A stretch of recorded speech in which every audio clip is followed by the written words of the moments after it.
Iran और Israel में चल रहे संघर्ष के बीच किस हाल में है वहां भारतीय?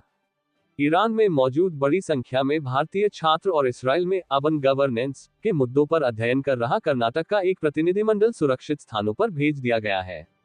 सभी के सुरक्षित होने की पुष्टि हुई है।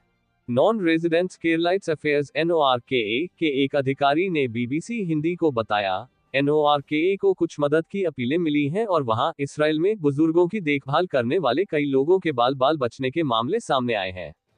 ईरान की तेहरान यूनिवर्सिटी में भारत के करीब 1200 छात्र मेडिकल की पढ़ाई कर रहे हैं।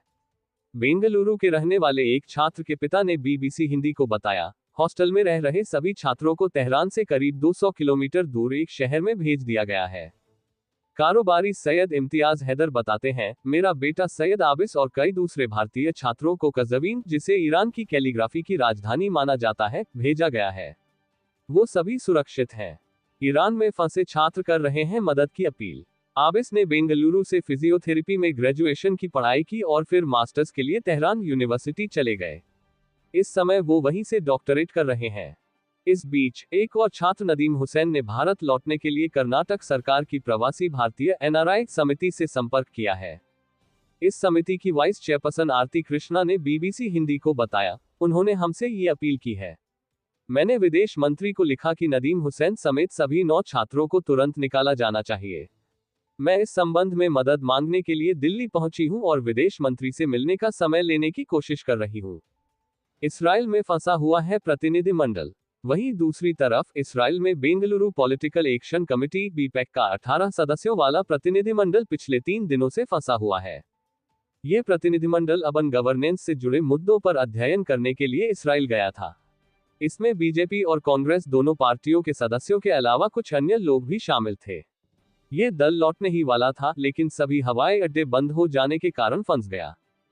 प्रतिनिधिमंडल के एक सदस्य ने BBC हिंदी से बातचीत में कहा, हम विदेश मंत्रालय के संपर्क में हैं और हमें जरूरी सावधानियों की जानकारी दी गई है। हमारी अच्छी तरह से देखभाल की जा रही है और हम पूरी तरह से सुरक्षित हैं।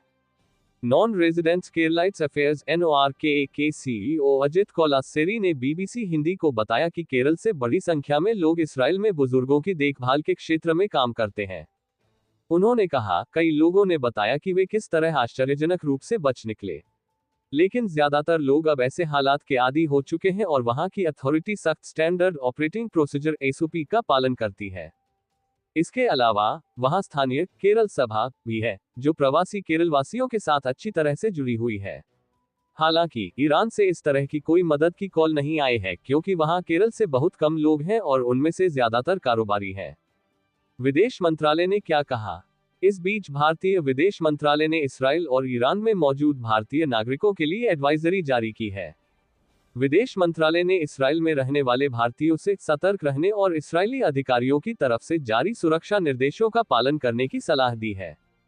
इसी तरह ईरान में रहने वाले भारतीय नागरिकों और भारतीय मूल के लोगों के लिए भी विदेश मंत्रालय ने एडवाइजरी जारी की है। मंत्रालय की तरफ से कहा गया है, वो भारतीय दूतावास के संपर्क में रहें और ईरान में गैर जरूरी आवाजाही से बचें और दूतावास के सोशल मीडिया पेज पर अपडेट देखते रहें। साथ ही मंत्रालय ने संपर्क के लिए कुछ नंबर भी जारी किए हैं। रविवार को एक बयान में विदेश मंत्रालय ने कहा कि ईरान में भारतीय दूतावास सुरक्षा हालात पर लगातार नजर बनाए हुए है और वहां मौजूद भारतीय छात्रों से संपर्क में है ताकि उनकी सुरक्षा सुनिश्चित की जा सके। बयान में कहा गया, कुछ मामलों में छात्रों को दूतावास की मदद से ईरान के भीतर सुरक्षित स्थानों पर स्थानांतरित किया गया है। दूसरे विकल्पों पर भी विचार किया जा रहा है। आगे के अपडेट जल्द दिए जाएंगे। इसके अतिरिक्त दूतावास कम्युनिटी लीडर्स के संपर्क में है।